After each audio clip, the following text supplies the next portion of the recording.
Well, welcome, real estate fans, to another episode of Seattle's Real Estate Podcast. I'm Dan Edwards, your host, and I'm here to provide you the inside scoop of living, working, and playing across the greater Seattle area, including the Eastside. Now, we changed our brand name just a little bit. We've been making some minor adjustments because we want to reflect the bigger purpose of this team and this podcast, and that is to shed the light of living, working, playing, and loving where you live here in the greater Seattle area. It is Wednesday, the 3rd of January. Happy New Year, everybody. We're glad you're watching.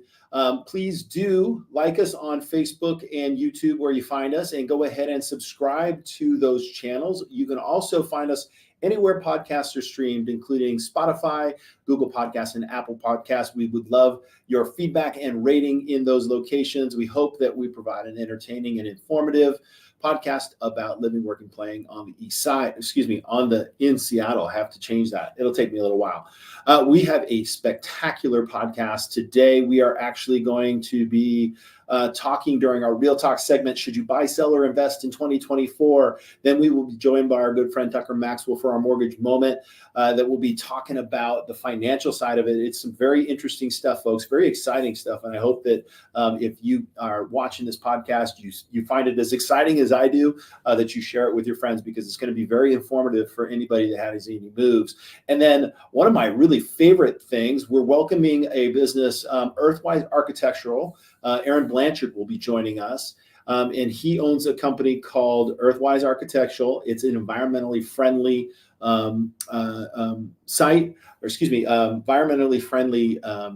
company that does salvage, for architectural salvage, that helps you kind of find materials that will be an awesome fit. So there's going to be a lot of great, amazing content on this podcast. You might want to take some notes, so buckle up. But as you know, first, we're going to jump into our Real Talk segment.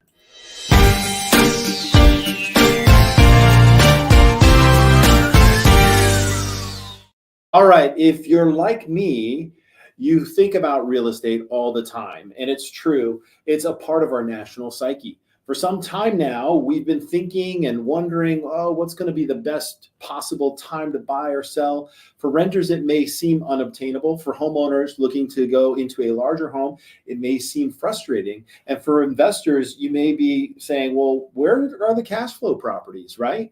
Well, here's a few things to consider as you're evaluating your real estate needs in 2024. First and most importantly is know your why. Oh, I've got a cool banner for this. I got to do that. Boom, know your why. Take some time to evaluate the real reason why you're considering buying in any market. Do you have needs? Are you frustrated with, as a renter, sometimes you're frustrated with the fact that things don't get fixed on your time. Things are run down. You wish you could have better quality carpet. You wish that you could repaint the house. You wish that you had a yard that was fully fenced, or a hot water tank that wasn't leaking all the time. So as a renter, you got to evaluate. These are some of the things that then become your problem, right? Are you comfortable with that? Does it make you feel more grounded in the community when you own versus rent? Now, many people can rent for many years and they're happy, and I have no problem with that. But in order to really have a strong understanding of what it's going to take to own a home in 2024, you need to have a good, solid, grounded why. Number 2, figure out your wants and your needs and define the two. In a marketplace where inventory, well, technically we are in a housing shortage, and this is a nationwide housing shortage that has no end in sight. So first off, you need to evaluate, what do I need, right? And if you're a couple buying a home together, you need to probably each go separate rooms and write down your needs, and then come back together and find out what are the most important needs for the two of you moving forward together. Same thing goes for investors. Investors need to know, what is our bottom line? How much cash flow are we looking for? Are we looking for cash flow properties? Are we looking for appreciation? Are we looking for appreciation and cash flow? Are we looking for something that we can add value to? Once you've written down the things that you need, then start adding wants. Well, sure, I want a property that will throw me $1,000 a month, but I need it to throw me $200 a month, have positive cash flow at least. for the time being, because I'm willing to wait for the appreciation as well as some pay down on the mortgage or adjustments by moving out current renters, renovating the house, and then putting in new renters at a higher price, right? So evaluate from an investment standpoint, not just what you need, which is cash flow, 100% cash flow. Some people just go for appreciation. That's not on my list. And then a pathway to more cash flow in the future, because that's what it should be. If you're a move up or a move down buyer, right? Or right size. I know some people get like, why am I'm not downsizing, but I'm right sizing. I get it. Maybe you only need 2 bedrooms or 2 rooms in the house. And so evaluate what is needed and determine, are you spending a bunch of money or time and capital in a dilapidated home because you're just maintaining 2 rooms and the rest are really sitting empty. So take some time to figure out needs and wants, evaluate that, and then determine if now's the time to take action. And this one I pair with our next conversation with Tucker Maxwell, which is getting a clear budget and understanding how to make your money work for you in this environment. Now, if you're renting or you're owning a home, you're paying a mortgage. It's just a matter of, are you paying your own, right? So on a rent, it's 100% interest, meaning none of that goes into principal or equity into the home. So find out from your lender, right, what it looks like to buy now. What is an affordable cash flow for you? Same thing on investments. If you're investing in something, what is going to be the cost of your money so you can turn a positive outcome? So I know that's an oversimplification, but of course, a professional is there to help you, walk you through what the possibilities, because one piece that's missing here is location. So once you've determined why and you've figured out your needs and then figured out your budget, the next part comes in, how does that fit into a puzzle? And a professional like us here at the Seattle Real Estate Team, any of our agents can help you determine where your why, your needs, and your budget can put you into the home that will help you grow equity and build long-term wealth, which is what our goal is with all of our clients. So that is our Real Talk segment, and I hope you found it informative. I'm really excited for 2024. 2022 and 23 were some bumpy years, a lot of big changes in the marketplace, and I think things will settle out, and we're going to have a great opportunity for those who get informed, know their why, and get working with a professional. So we're going to take a short commercial break, and we're going to welcome our good friend Tucker Maxwell after this short commercial break. Are you wearing too many hats in your small business? Finding yourself wondering where the time went? Do you ever get frustrated with technology that should just work? Then you need Nerds to Go, America's small business IT department. 425-800-NERD. At Nerds to Go, we provide friendly, professional, and reasonably priced solutions for small business owners. From network troubleshooting to hardware repair or training, let Nerds to Go be your IT department. Call Nerds to Go today. We'll come to you. 425-800-NERD. That's 425-800-NERD. All right, welcome back to the show. I am joined here. I wasn't going to put this slide up just yet. I'm joined here by Tucker Maxwell. He is a mortgage loan officer with Guild Mortgage. He's in the top 1% of loan originators nationwide. And today we're going to talk about what your home purchase means in 2024. We're going to dive into some numbers and look at the financial advantages and how to, I know we say not to do this, but how to maybe even time the market. I really appreciate you coming in, Tucker. Let's get started with some cool charts and graphs. Oh, before we do, hold on a second. How was your New Year's? How was your Christmas holiday? I don't think I've seen you in a little while. What you guys do? It was fantastic. You know, we did a 3-day tour of the Olympic Peninsula. So if your viewers haven't done that, it's a fantastic thing to do. Took my mom from Idaho to Cape Flattery, and then through the Hoh Rainforest, and just saw all the awesome things that the Olympic Peninsula has to offer. Lots of moss and ferns. Exactly. And it is the rainy season. So it's the perfect time to go to the rainforest. That's cool. Very good. You know what? There's if you take a ferry across, right, to, what is this? Kingston. Is that right? No. Yeah, Kingston. Then you can get out around Port Angeles and then down into the rainforest from there. Exactly. Yep. Through Forks. Famous for its pasty white people. I'm just kidding. A lot of rain. right? Vampires. And vampires, rain and yeah. I'm sorry, I vaguely remember a book series about that, but totally vaguely remember a book series. All right, so let's talk about the opportunity. So I'm going to pop up this graphic, and hopefully you can kind of explain what are we looking at here, and why is this important to our conversation about 2024 real estate and buying. Yeah, absolutely. So the big question is what's going to happen with mortgage rates this year, right? Are rates going up or down, and what does that mean for home buyers? And the easiest way to really anticipate or to understand where rates are going is to understand the Fed impact on mortgage rates. The Fed doesn't actually control the mortgage rate, but what you can see by this chart is the blue line is the federal funds effective rate, which is the rate that banks borrow from one another on a night-to-night basis. And the red line indicates your home rates, your mortgage rates.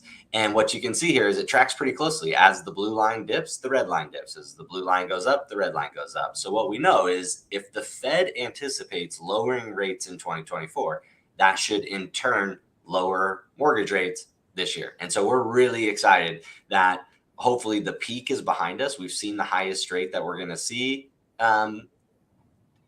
in this time period. And we're hoping that as the Fed lowers rates this year, mortgage rates will follow suit.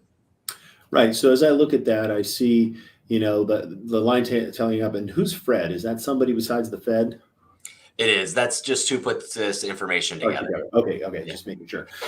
But you can see that and again, that blue line is not anything that's directly tied to mortgage rates, but it is somewhat indirectly tied to mortgage rates.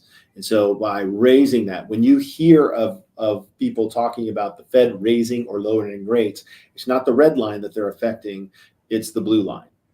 Exactly. Yeah. So if you look on the far right of the chart, in 2022 was when they started to raise rates, and they raised it consistently through 2022 and all through 2023. And as they raised the federal funds rate, mortgage rates followed suit and reached 8% last year. Gotcha. And so then we did, and 8% was what, October or somewhere around there? October, yeah, roughly. Somewhere. Let's see. So October, and since then we've kind of seen steady pressure. Now everybody's excited about this. They're like, rates are going to drop. Rates are going to drop. So how soon till we get back to 3%? Well, 3% might be something that we may or may not see again. That 3% rate was probably part of the government's plan to keep people in their homes while they were out of work due to the pandemic. So that might have been artificially lowered to a point to just keep people in their homes. But we can anticipate rates in the 5s and low 6s for sure in this next 12 months. Yeah. And you had mentioned that the Fed spoke today, and they said don't anticipate mortgage rates dropping significantly. But we were talking about why that makes now a really good time to consider it. So tell me about this chart here. Yeah, so there's multiple factors to trying to time the market. And of course, we don't ever want to time the market. We want to be in the market. So time in the market is always more important than trying to time it perfectly. But this goes back to a comment you made in the Real Talk segment about inventory. The blue lines here indicate the number of new homes that are being built. So you can see from 2004 for about 10, 12 years, new homes being built outpaced the yellow bars, which represent new household formation. So think of a couple, they come together, they're ready to buy a house. That's a new household formation. And for a long time, new homes being built outpaced new family formations. If you look to the right half of the chart, that is now switched. We are seeing a lot more new households being formed, so families being formed, and the rate at which new homes are being built is not keeping pace. And so the inventory challenges that we're seeing are going to continue until this reverses course. Right. And really, we don't necessarily, I mean, one chart we may want to look at on future podcasts is maybe taking a look at the, what is it, the builder index, right? Yeah, the sentiment. Yeah, just the builder sentiment index is how optimistic are the builders from saying let's go build more stuff, right? Yep. If they're just kind of so, then that's not going to help. But if they're very optimistic, this sign should show them some optimism. These kind of rates. But the other part is cost of materials, cost of labor, right? And the overall economy, and just wondering if it's going to stabilize. So so there's a good thing. Okay, so now this is the big opportunity then. So explain these things and what you have highlighted here and why that's important to the buyer right now. Yeah. So the question we get asked is like, when's the right time to buy? And of course, the right time to buy is when it's right for you. So going back again, Dan, to your question, know your why. When it's the right time for you, that's the right time. But if we were trying to time it or to get some perspective on the people that benefited the most or got the greatest return on their investment, are the folks that bought right before the drops in interest rates. And so if we combine the first couple of slides, what this now shows us is home appreciation compared to the average interest rate at that time. And you can see the green bars that I've highlighted. Those are years where there was double-digit appreciation, great appreciation, right? Homes were doubling in value very quickly. And what you'll see is off to the right of that, rates were going down, right? As rates came down, appreciation went up. This was 2020, 2021, when we saw the crazy bidding wars. Rates were at 2.5% to 3%. And so people had the liquidity to overpay, quote unquote, for a home, which drove appreciation up. So if you look in 2020, there was a 10% appreciation that year, and the average interest rate was 3.5%. As the interest rate continued to fall, came all the way down to 3.17% on average, and we saw another 19% appreciation. So the question is, who benefited most? The people that bought in 2021 at the lowest interest rate, or the folks that bought in 2019 at a 4.46% interest rate, so a higher interest rate, but then were able to enjoy 29% appreciation while they were in the home. So if we look back at all these times, 1976, 2001, those people that bought right before the dip in interest rates actually benefited the most because they were in the home and they got to enjoy the appreciation versus enjoying the low interest rate, but now paying 29% more for the home. Yeah. All signs point to a spring that's going to be full of competitive situations. So, what we have seen already in December, since we saw softening of rates, is an uptick in mortgage applications. You saw that. And we've seen an uptick of showing traffic. So the smart people are out there now. Bah humbug, forget about celebrating Christmas and the New Year's. They're buying a house. As a matter of fact, several of our agents just got in the mutual acceptance yesterday. So they're very, very serious about it. And I think that's, like I said, we don't like to say timing the market, but if I could look at this again and you look at, when those interest rates are coming down, you recognize that full appreciation. Maybe it's not the perfect house for your first home here in 2024, but when you take that appreciation in the next couple of years, and maybe the market's got more inventory and there's new construction built somewhere that has exactly what you're looking for, you recognize that appreciation and move it over to the home of your dreams. Tucker, great charts, great information. I know we talked about trying to present this earlier, but with the holiday, it just took so long. But I hope that if you're watching this video, you've watched the recording, you'll reach out to Tucker. His number is going across the screen. It's 425-757-9202, 425-757-9202. Call him, set up a time to consult with him and find out what it makes sense. Anything else to add? Any last thoughts? I think that's it. The one thing I would add is, so we were at 8%. So if we just do the quick payment difference, so when we were at 8%, if you were trying to buy a $500,000 home with 20% down, your payment was roughly $2,900. So let's just call it $3,000. We're now today at a roughly 6.5%. That payment has come down $450 or $500. So in just a short 8 weeks, so as we have seen rates come down, that's already making a difference in $500 in monthly payment. That's awesome. Now, here's the good news is our next segment, we're going to talk about once you get that house, how to utilize some awesome ways, cash flow saving ways to make it even better. So thank you, Tucker, for your mortgage moment. Appreciate it. We'll come back after this very short commercial break.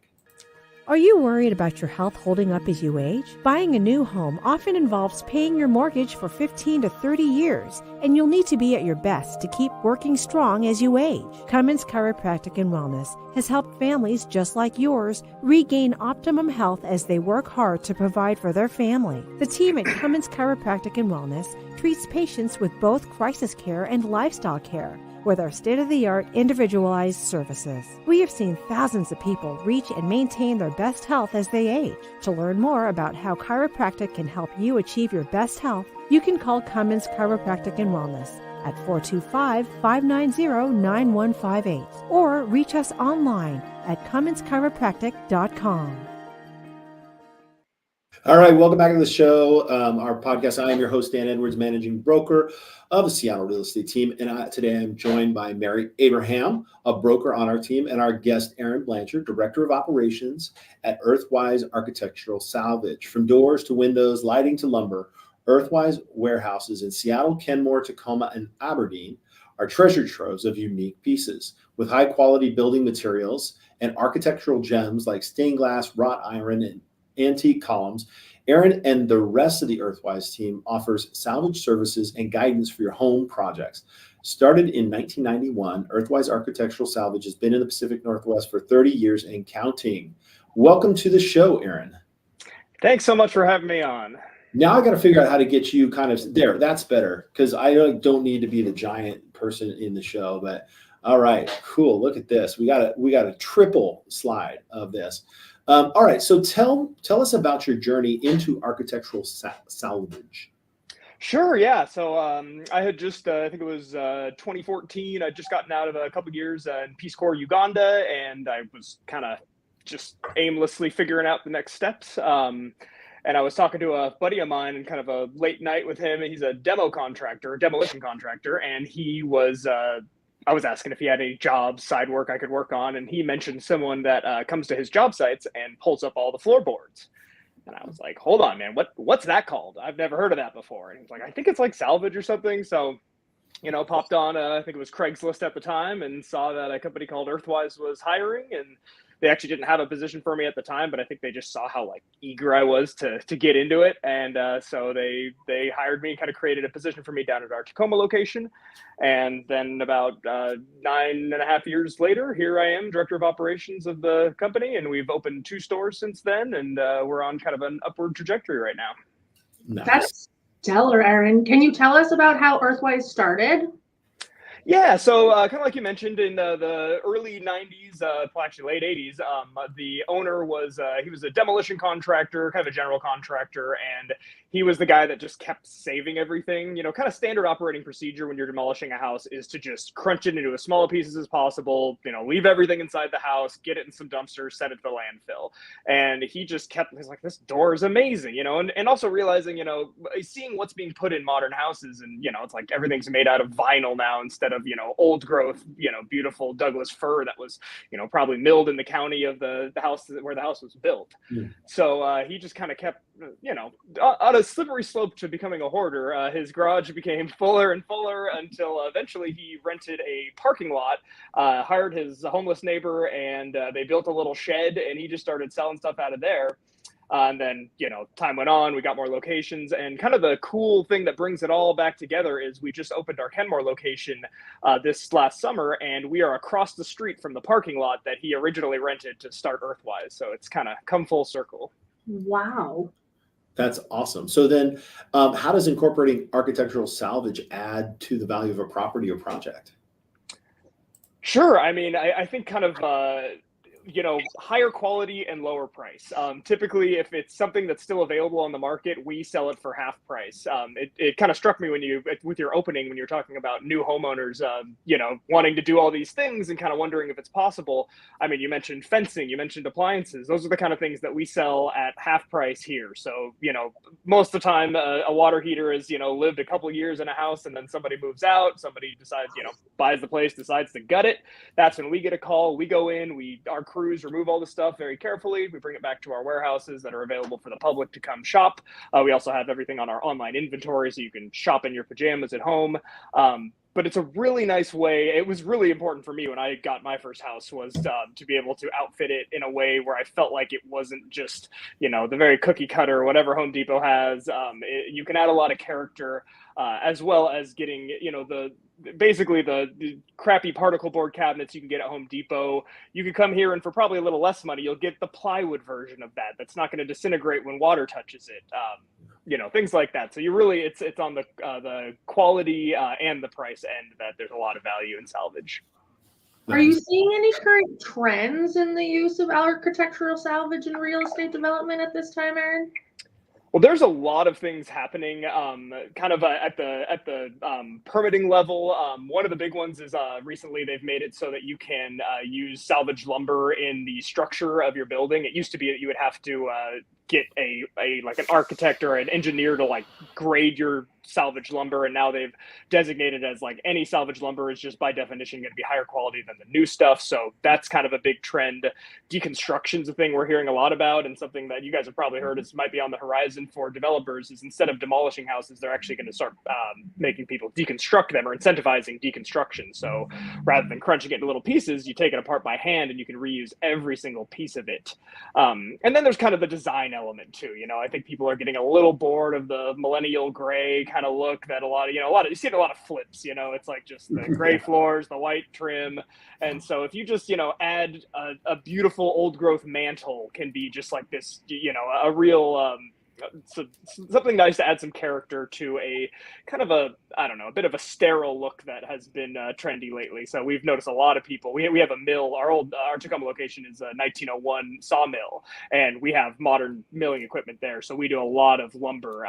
We get all the big beams out of old buildings and stuff. We mill them into mantles, shelves, things like that you can come and, even if you're not a builder, you can, with a pretty low level of skill, you can put these kind of things in your house and just add a little bit of warmth.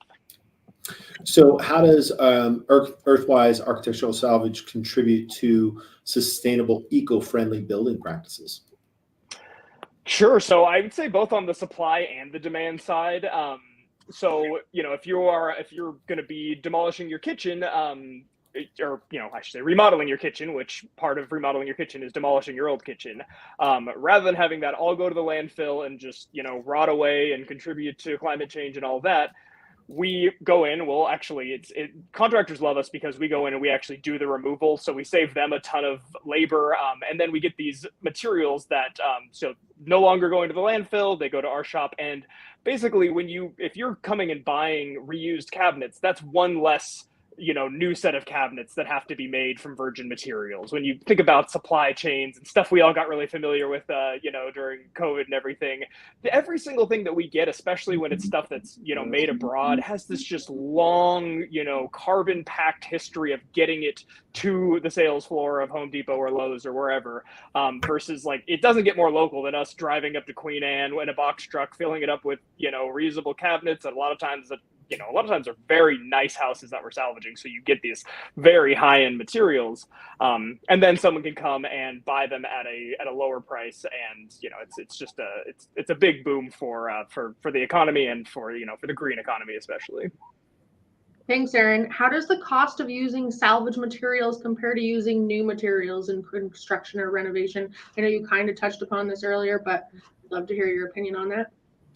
Sure. I mean, it really is. It's the kind of thing where it's if we're going half of new, I mean, it's kind of hard to beat that, right? And a lot of these things, we deal with houses that was, it was an Airbnb before, so it's just like nobody ever used the appliances, nobody ever used the cabinets. So you save a lot of money on that, and so it's kind of a no-brainer, especially if you're kind of getting on your feet, or if you're doing a rental, or if you're doing an Airbnb or something like that. It's a really cost-effective way to outfit a home. Love that. Would you say it's about 50% off, or? Yeah, it's about 50% off. I mean, because a lot of the stuff, we really specialize in older homes. So that's kind of one of the fun things. You can come in and get stuff that, it was built in the early 1900s.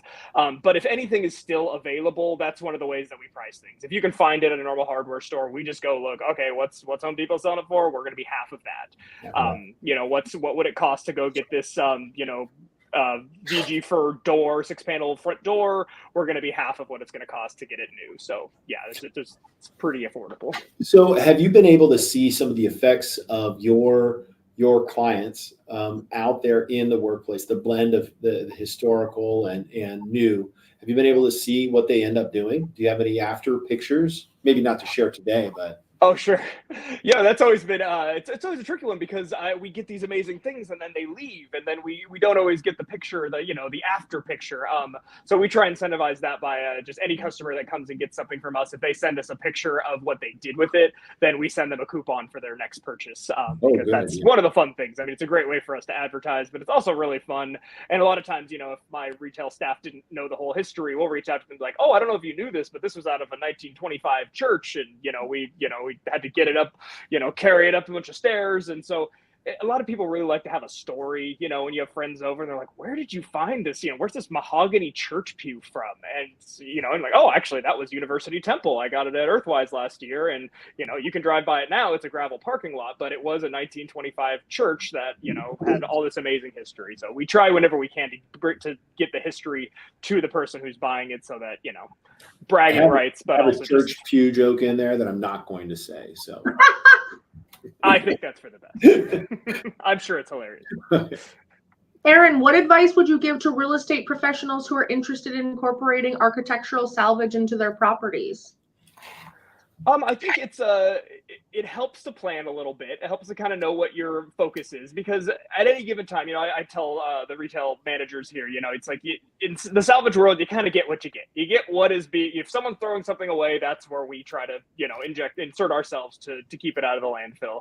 So if you have a really specific thing you're looking for, just start browsing our website and it will come along. So that's an important one. I think being a little flexible in your goals too. Like, don't be afraid to go and just wander around in one of these shops. I mean, there's not a ton of brick and mortar places left, but nothing beats actually wandering around our warehouse and just seeing things to get inspiration. So not being like too rigid and like, I want my shelf to be this exact thing. Cause you might be like, oh my God, I didn't know that they had this like live edge maple piece that just has, taken my heart right now. And the brackets that I need to install it. So not being too rigid with that.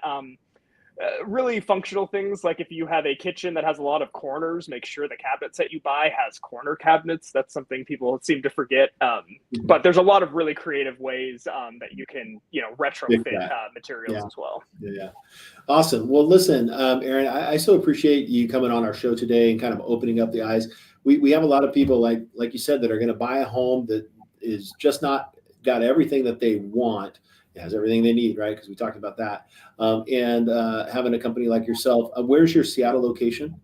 We are on 4th Avenue, right next to the West Seattle Bridge, about a mile south of the ball fields. Awesome. Great. And then we can find you online. What's the website? ewsalvage.com. And we Salvage. have inventory that we update daily at all 4 locations. If you see something you like in Aberdeen, but you don't live by Aberdeen, if you purchase it, we can transfer it to any of our other stores. Put it online? Yeah. Oh, very good. Yeah. Check out our inventory. Every single day we are uploading tons of stuff. We have tens of thousands of items on there. I'd say probably about 85% of our stores are online and shoppable.